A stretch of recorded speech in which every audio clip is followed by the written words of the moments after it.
Hello and welcome back to the second day of this conference run by the International Institute for Psychiatric Drug Withdrawal. My name is Stevie Lewis and I am a member of the board. And I'm so pleased to see you back here, and as a member of the IIPDW, I'm very much hoping that yesterday each of you heard something, saw something, felt something that touched you or made a difference to you in some way. There are two things that I'd like to say about yesterday, if you would indulge me for a moment before I formally introduce our first speaker of the day. The first is that society wants us to believe that some of us will be a better version of ourselves if we swallow one or more drugs a day. Yesterday, Robert Whittaker showed us that research demonstrates that this is simply not true. Our potential as human beings is far greater without the pills, and I found that so empowering to hear, and I hope you did too. And the second thing I wanted to say is that I saw from the chat that there are a lot of you out there who are struggling with withdrawal, and I want to speak directly to you. I'm conscious of the fact that what we are saying here is how bad withdrawal can be for some people and how long it can take some people to get through it. And in fact, Mark and I spent 50 minutes on a video last night saying exactly that.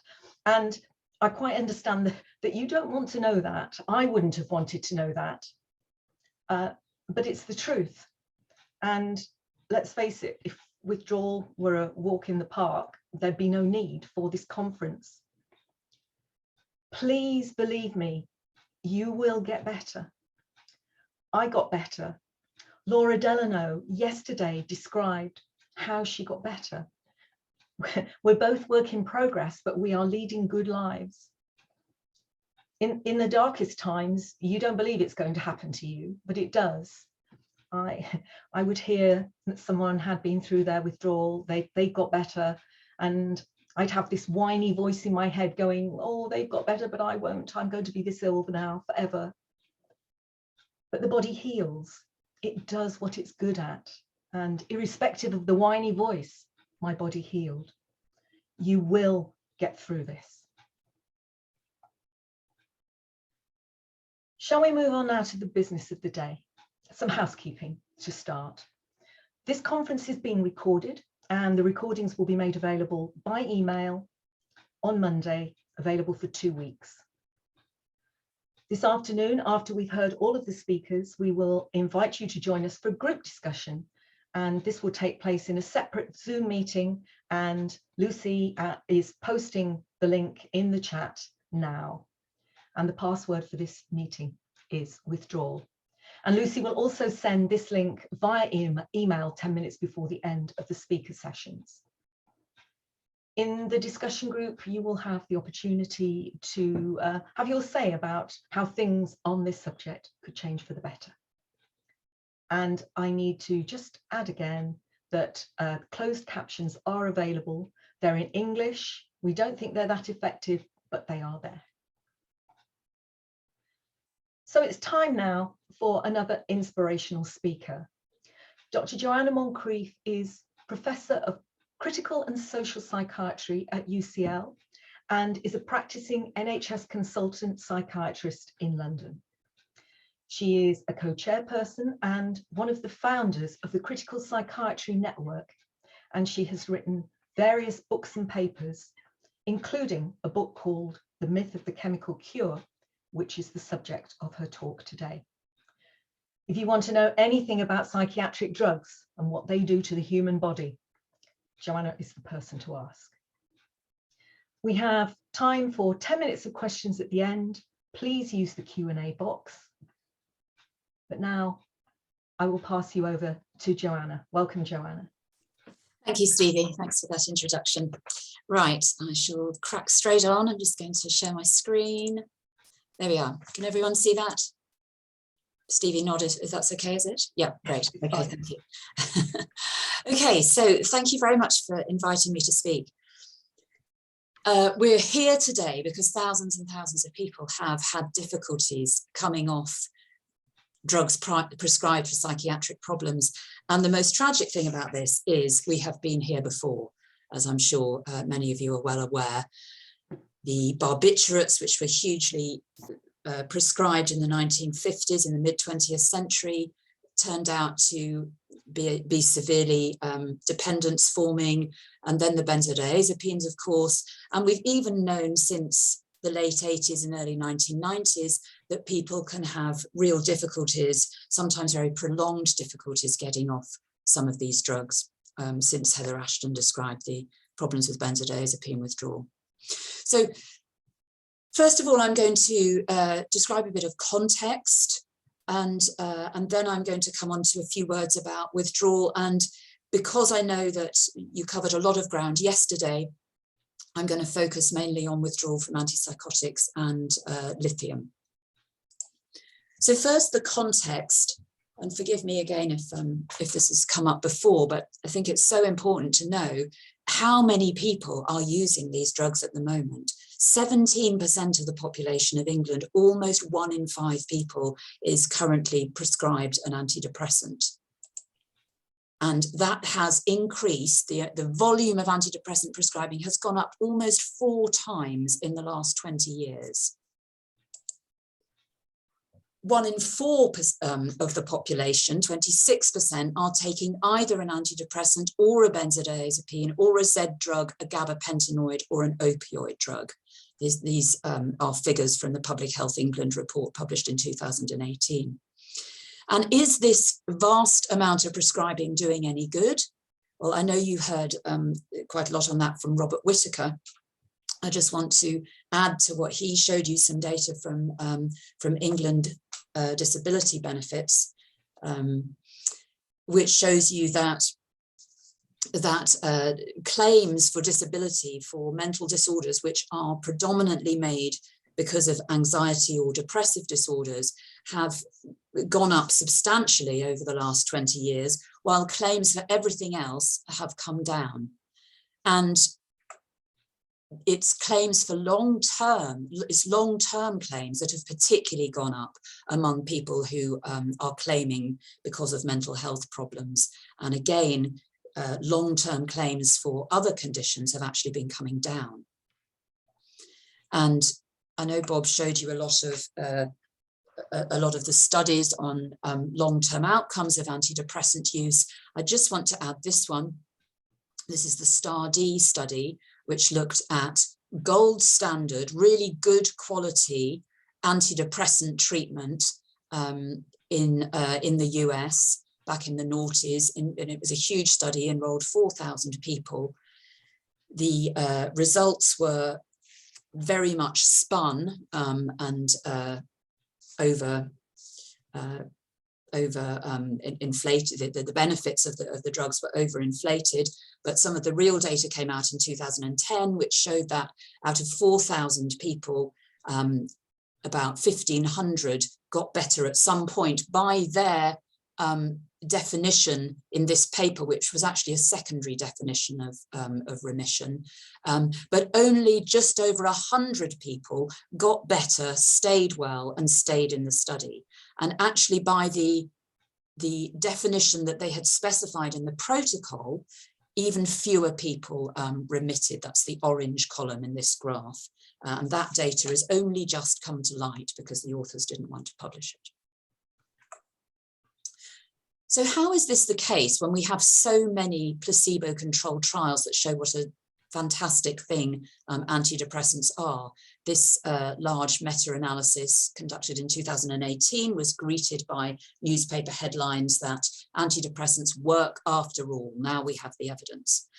Well, what this meta-analysis shows, as all other meta-analyses show, is that the difference between antidepressants and placebo after short-term treatment of around 8 weeks for most studies is very small. It's around 2 points on the Hamilton rating scale.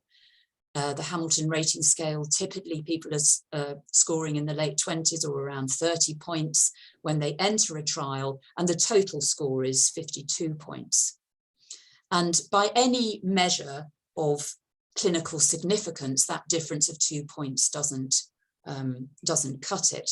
If you compare it with the clinical global impression scale, this is an observer, a scale rated by a researcher or observer. If you use this, you find that if you have a Hamilton scale difference of 3 points, or change of 3 points, it doesn't register as a difference at all. And in fact, you need an 8-point difference on the Hamilton scale to register as showing minimal improvement. So the differences are small, but actually even these small differences may not be real differences, because many people in randomized controlled trials of antidepressants can guess whether they're taking the active drug or the placebo. It's not often looked at, the extent to which a study is unblinded, but where it is, antidepressant studies have shown that people can guess in many studies, not all. And this study shows the results of an antidepressant trial where people couldn't tell the difference between the drugs and the placebo. And what you'll see from these graphs is that according to the drug that people were allocated to, there was very little difference in the amount of change between the active drugs, in this case sertraline and hypericum, that's St. John's wort, and placebo. But people in this study were asked to guess, and if you looked at their outcome ratings in terms of what they guessed they were on, you can see there's a big difference. People who guessed they were on one of the active drugs improved considerably more than people who guessed they were on the placebo. So that is probably accounting for that small difference that you see in placebo-controlled trials, at least to some extent. These trials also support that point. These trials showed that people who had prior exposure to antidepressants showed a difference between the drug and placebo, possibly because people could recognize the experience of being on the drug because of their prior exposure, but also actually possibly because some of these people may have been taking the drug up until the point of randomization or just before randomization, were then randomized to placebo and then might have been experiencing withdrawal symptoms. I actually think that withdrawal symptoms may explain some of the poor performance of placebo or the slightly worse performance of placebo in some acute studies, because acute studies don't enroll exclusively people who are not taking medication before. They are often enrolling some people who are already taking it. Joanna, please excuse me interrupting. We're getting some feedback that people are having trouble seeing your slides. Is there a way in which you can make them bigger on the screen? Okay.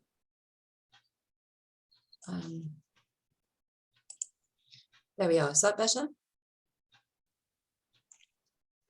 We need some feedback from our audience. Can people see those slides better now? Yeah, I think we're getting some thumbs up and some much better. Okay, that's great. All right. Thank you. Yes, and as you can see, among people who didn't have prior exposure to antidepressants, there was very little difference. Now, not only are the benefits of antidepressants minimal, but the vast majority of people have been misled about the nature of psychiatric drugs and their effects, including the effects of antidepressants. So these survey results that you can see here show that 85 to 87% of people, when asked, consider that depression is likely to be caused by a chemical imbalance. And this is an example of what I've called the disease-centered model of drug action. Apologies to people who've seen me talk about this before. This is the idea that drugs correct an underlying abnormality of the brain and their therapeutic effects arise from that. And as I've argued elsewhere extensively, there's no evidence to support this view that there are underlying abnormalities and that drugs are working by correcting them. And indeed, there is an alternative view that, to my mind, is much more plausible, and that's what I've called the drug-centered view. And this is the idea that the drugs that we prescribe for psychiatric problems create an abnormal or altered brain state. And the useful consequences that sometimes occur in some situations are a consequence of the drug-induced changes to normal brain functioning being superimposed on underlying symptoms, that is, unwanted thoughts, feelings, and behaviors. So this drug-centered model highlights the fact that psychiatric drugs are psychoactive substances, that is, substances that change the normal state of the body and importantly of the brain. That's what makes them psychoactive. Because they work on the brain, because they change the normal state of the brain, they produce changes in normal mental activity, that is sensations, thoughts and emotions, and in behavior. And all drugs affect the body as well as the brain, so there are also linked alterations in other physical symptoms, in other physical systems. So, for example, drug-induced sedation has mental and physical components. And psychoactive drugs can produce feelings that are pleasant, and then and those, for some people, and those drugs by definition can become recreational drugs, but some of them produce feelings that are generally experienced as unpleasant. It doesn't make them any less psychoactive. They're still changing the normal state of the brain. And examples of those sorts of drugs are drugs like antipsychotics that most people find fairly unpleasant to take, whether or not they decide there may be some benefits to taking them. And as I said, there's no evidence that the disease-centered model of drug action is correct. In particular, there's no evidence that any mental disorder that you care to name is caused by a deficiency or abnormality of a brain chemical that might be, or any other process that might be reversed by a drug. There's some references for that. And this is just a table to summarize the psychoactive effects of different sorts of psychiatric drugs, just to emphasize the sorts of changes that they produce. So antipsychotics, for example, are highly sedating, most of them anyway, and cause mental slowness and subjective and objective cognitive impairment, emotional blunting, loss of libido and motivation, initiative, etc. And it's important to understand as well that there are other ways of understanding mental health problems. We don't have to think of them as diseases. We've been coached into thinking of them in this way over the last few decades, but this is not the only way that we can think of them. And this report by the British Psychological Society emphasised that depression can be thought of differently, is best thought of as an experience or set of experiences rather than a disease. And like other emotions, is often an understandable human response to the world around us that involves complex evaluations of events. And emotions necessarily involve us evaluating our circumstances. So what are the implications of the drug-centered model? Well, first of all, as I've said, that drugs modify the normal state of the brain and the body. And by doing this, they modify normal as well as abnormal thoughts, feelings, and behaviors, i.e. symptoms. And we should assume that changes to the normal state of the body and brain are harmful until and unless we can prove otherwise, especially if someone is using a drug on a daily, continuous basis. And there's lots of evidence that taking these different drugs is harmful, particularly the fact that some of them have some very protracted adverse effects, some of which persist after the drug has stopped. And most people, of course, haven't been informed about this because they've been presented with the disease-centered model, with the idea that the drugs are working by rectifying an underlying abnormality, either explicitly or implicitly. So just want to say a couple of words about what David Healy has called legacy effects. These are effects that persist when the drug is stopped. So one of the first legacy effects that was identified was tardive dyskinesia. This is this this state that occurs with long-term use of antipsychotics.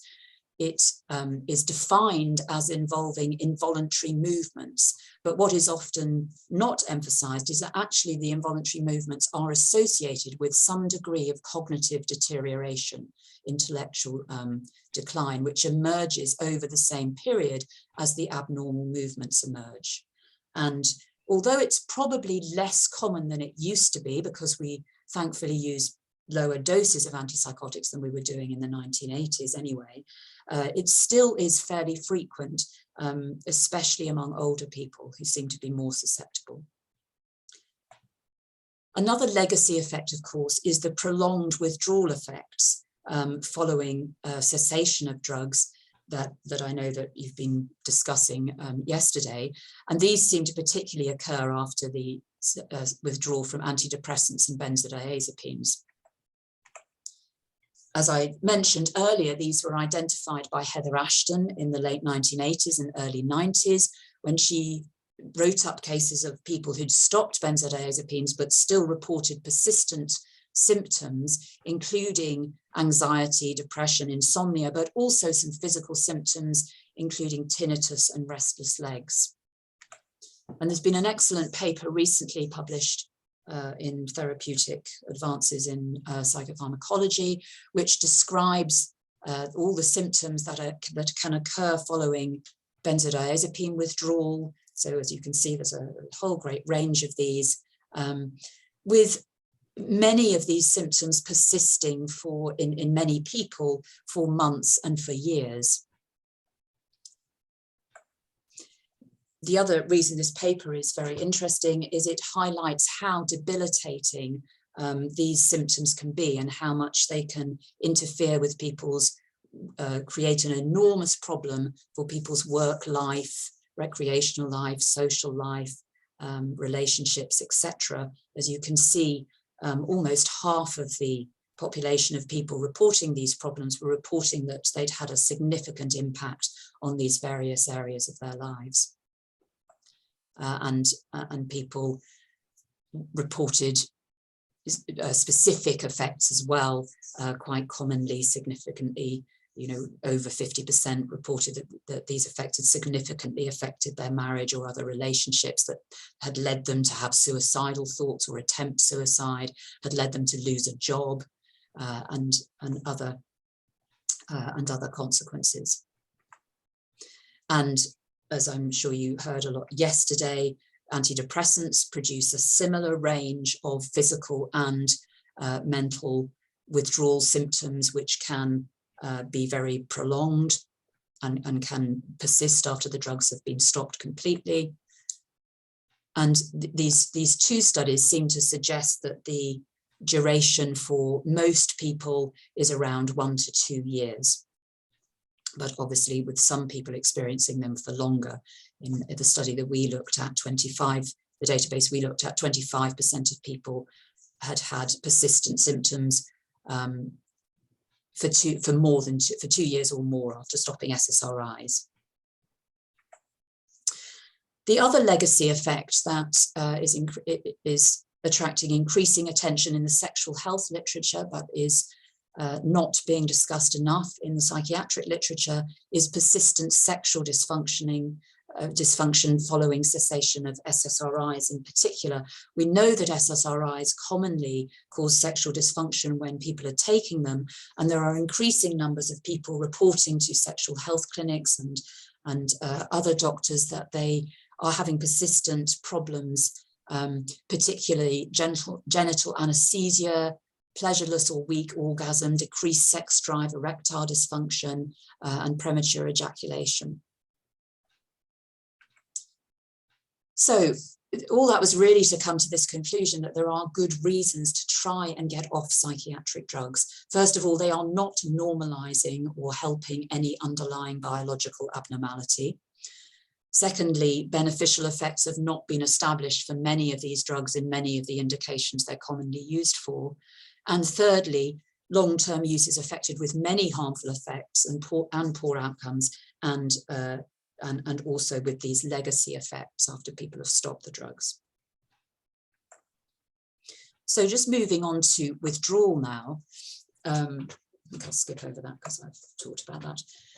So there are various adverse outcomes that can happen after someone has, when someone starts to withdraw from a drug or after they've stopped it. They can have a physiological withdrawal reaction. They can possibly, in theory, there might be some underlying damage which is triggered or unmasked by stopping the drug. People can have a psychological reaction. They can become very frightened about reducing the drug, and that might be compounded if they're experiencing withdrawal symptoms at the same time. People may experience a relapse of their underlying condition, and that may be precipitated by the process of withdrawal. Or they may have a relapse that is due to the removal of the beneficial effect of withdrawal, or they may just have a coincidental relapse or deterioration.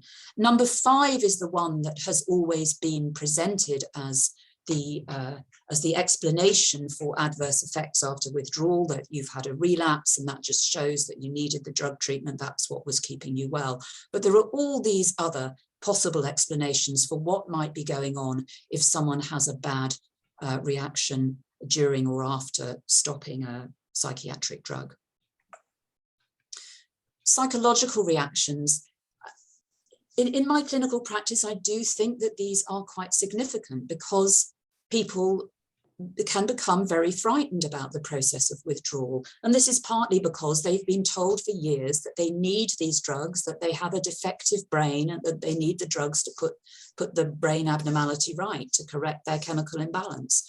There are a couple of studies showing that people who believe that their depression is due to a chemical imbalance are more likely to want to remain on long-term medication and less likely to want to try and come off it. And of course, this anxiety and fear about stopping may be misdiagnosed as a relapse. And it doesn't just affect the person, the individual who's coming off the medication as well. I often experience the situation where people's relatives and staff are all very anxious and fearful about someone withdrawing from medication, and that of course can impact on the individual. So what about withdrawal effects? They seem to be more problematic with some drugs than others, but drugs that act on the central nervous system appear to be especially prone to induce significant withdrawal effects of some degree. They do occur, however, with some other drugs. Some antihypertensives and steroids have been associated with withdrawal effects. They may reflect the opposite of the acute drug-induced alterations, such as insomnia and anxiety with benzodiazepines, but they're certainly not exclusively limited to those. And overall, I would say that really they're just very unpredictable and not well researched. So what about withdrawal from antipsychotics? Well, there's a physiological withdrawal reaction, which varies a bit depending on the type of drug that's been induced, but broadly involves agitation, insomnia, which you would expect given these drugs are very sedating, and GI symptoms because they affect the gastrointestinal tract. There's also evidence that some people can experience a psychotic reaction, which is part of the withdrawal state. Sometimes this is referred to as supersensitivity psychosis.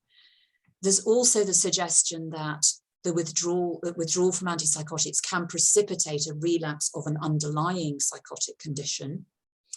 And then, of course, there's the possibility that there might be a relapse caused by withdrawal of beneficial preventive effects, or possibly suppressant effects on someone who has underlying chronic ongoing symptoms. And then again, there are the possibility of psychological reactions. So what about supersensitivity psychosis? I prefer to call it withdrawal psychosis because I don't think that we are clear about the mechanism. Guy Chouinard, a Canadian psychiatrist, coined this term supersensitivity psychosis in the 1980s. And he suggested that this is when symptoms of psychosis appear either when antipsychotics are reduced or discontinued, or sometimes it can be new and more severe symptoms can appear while people are still taking the medication. He suggested that a sudden decrease is more likely to induce symptoms than a gradual decrease. And he proposed that the mechanism was supersensitivity of the dopamine receptors in the limbic system, and proposed that there was an analogy to the mechanism for tardive dyskinesia. The problems with the literature are that it's very difficult to distinguish chronic symptoms from re-emerging or worsening symptoms, particularly because psychosis is always a fluctuating state. Symptoms can get better or worse. And the suggested associations with tardive dyskinesia and prolactin have been inconsistent. And basically the mechanism, and as I said, particularly the idea that there's a causal role for supersensitivity of the dopamine system, have not been proven.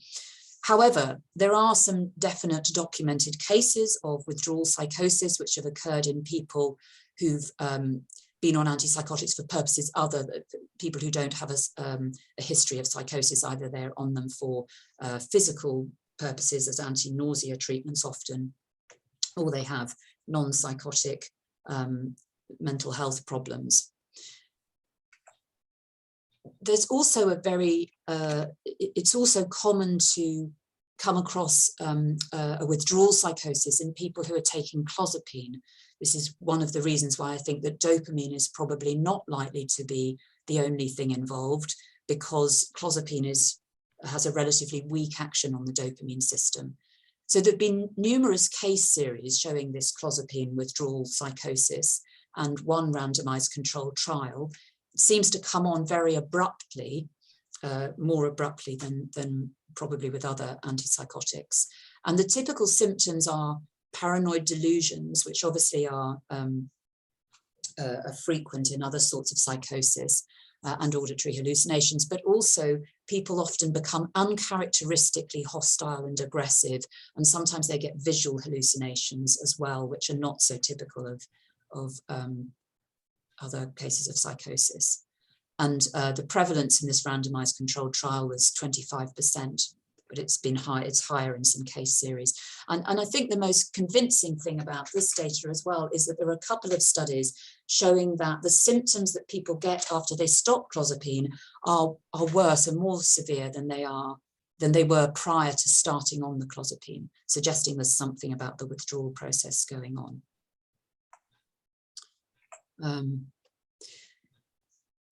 The ability of antipsychotic withdrawal to produce either withdrawal psychosis or relapse seems to be less with, it is higher, the risk is higher in the months after cessation or withdrawal, and it seems to be lower with a gradual discontinuation rather than an abrupt one, as shown in this graph. And this is, of course, is why I'm doing the radar study, just getting a quick shout for that, which is this study where we're looking at the outcomes of doing a gradual and supported reduction of antipsychotic medication. I'll skip over that because I'll just get to my last slide so that we've got time for some discussion. So I just wanted to say a couple of words about lithium discontinuation. The research shows that there are very high rates of relapse following lithium discontinuation in people who have a diagnosis of bipolar disorder, and it's particularly mania that people experience. And the risk is concentrated in the 12 months after discontinuation, but higher, in fact, in the 3 months. And again, the most persuasive evidence that it's something about discontinuation that is precipitating a relapse is that the rate of relapse prior to after lithium discontinuation is higher than it is before lithium was started. That's been shown in 3 separate studies. Again, the risk seems to be a bit less with gradual versus sudden discontinuation.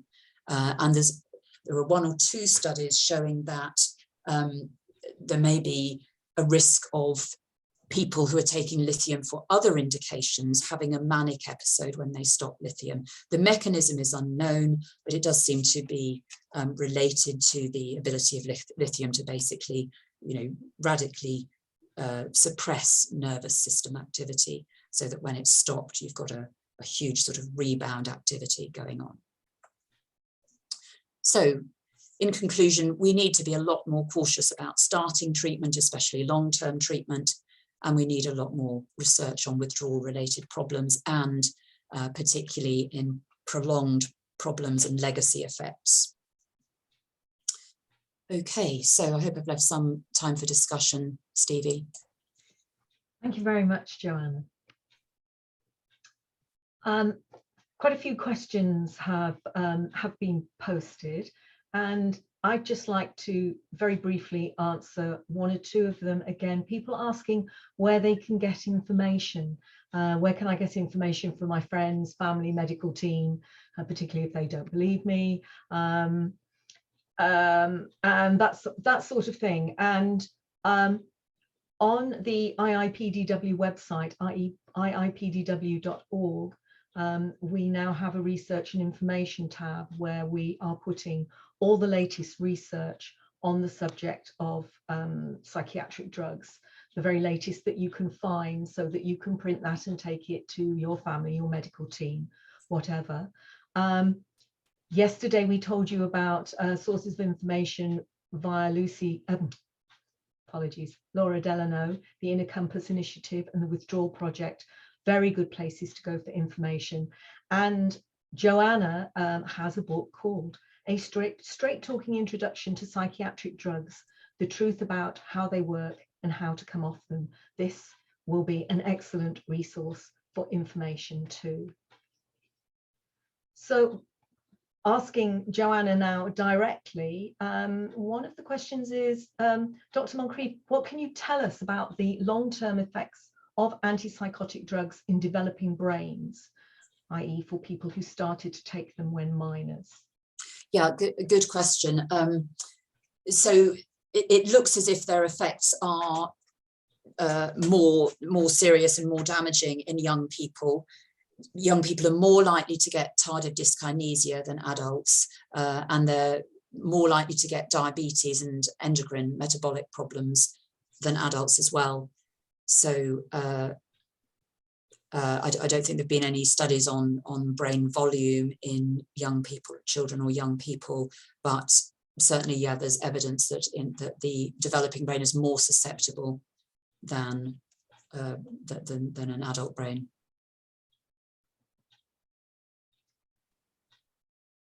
Question about the Critical Psychiatry Network, Joanna. Someone is asking, how can they find a psychiatrist sympathetic to the views of the Critical Psychiatry Network, specifically Bristol and Geneva, but I guess that can be a question worldwide. Where can people find information? So I think you've covered where people can find information, but finding a sympathetic psychiatrist is not that easy, because, as everyone's probably aware, in the UK, your psychiatric services are local, and you will be allocated to your local psychiatrist, and it's not that easy to go to someone who's not working in your local area. You can in theory ask your GP to refer you to another psychiatrist in another area, and then you would have to apply, or your GP would have to apply to the general practice funding body, the clinical commissioning group, to get funding for you to go and see someone in a different area, and that can be done, although it's a bit cumbersome and bureaucratic. What I would suggest people do is first of all, go and, if you're not happy with the psychiatrist you're seeing, make sure that you've been in with your questions and concerns clearly written down on paper so that they can see them as well. Take someone in with you always to support you. If you're not happy, if you still feel you're not getting good results, then ask for a second opinion and ask around, ask other patients in the local service who might be sympathetic in your area. Often there will be one or two people who are going to be more supportive for you if you're someone who wants to try and get off your medication. And if that doesn't work, as I say, there is this option of going to someone in a different area if you can persuade your GP funder to fund you. Thank you. There's questions that come up around delayed withdrawal, Joanna, which I think came up yesterday as well. We know with antidepressants that there can be a delay depending on the long or short half-life of the drug. Is there a delay in coming off some other psychiatric drugs? One person is asking here particularly about, and excuse me if I pronounce this long, clomipramine and other psychiatric drugs. Delay in withdrawal manifesting itself, I guess, is the question. I can only say that there's very little data about it. People in this webinar probably know as much about it as I do or anyone else does. You know, we're getting reports on withdrawal websites that this occurs, that you know, that there can be this delayed effect. I haven't heard of it happening with clomipramine. I've heard of it happening with benzodiazepines and with various antidepressants, SSRIs and venlafaxine. I've heard it occur with. So, but I wouldn't necessarily rule it out for other sorts of drugs. I think it's just difficult to say. We just don't have enough data on it. Thank you. And lastly, I think, do you have any suggestions as a psychiatrist yourself how to discuss this sort of information with treatment teams that try to say that the patient, you as the patient, lacks insight if you want to come off psychiatric drugs? So I think psychiatric staff need a lot of education on this issue, and you know, all of the professionals here, I'm sure, try and do that in their own local service, but it does need to happen. It needs to happen nationally through professional bodies. This message needs to get out. This message about withdrawal symptoms, about you know, the possibility of mistaking relapse for withdrawal. So the right way around, withdrawal for relapse. So yeah, we need a lot more education. You know, lots of health professionals are trying it in their local areas, but it needs to be rolled out more widely, because it is, I think it is very difficult, and it's really difficult for patients if all the staff are, you know, are against you and telling you, no, it's not real, you just need to go back on your medication. Yeah, it's almost a case of having to dig your heels in, I suppose, that those of us who are making change are having to shout as a louder voice above all the people that are saying that, no, it's you, not the drug. And that's a very, very difficult banner to carry. It's you, it's not the drug. And we have to just keep saying, no, it's the drug. Yeah, it's the drug, it's not us. Yeah. So thank you very much. We are going to take a break now for 30 minutes. So we are coming back at 4:15.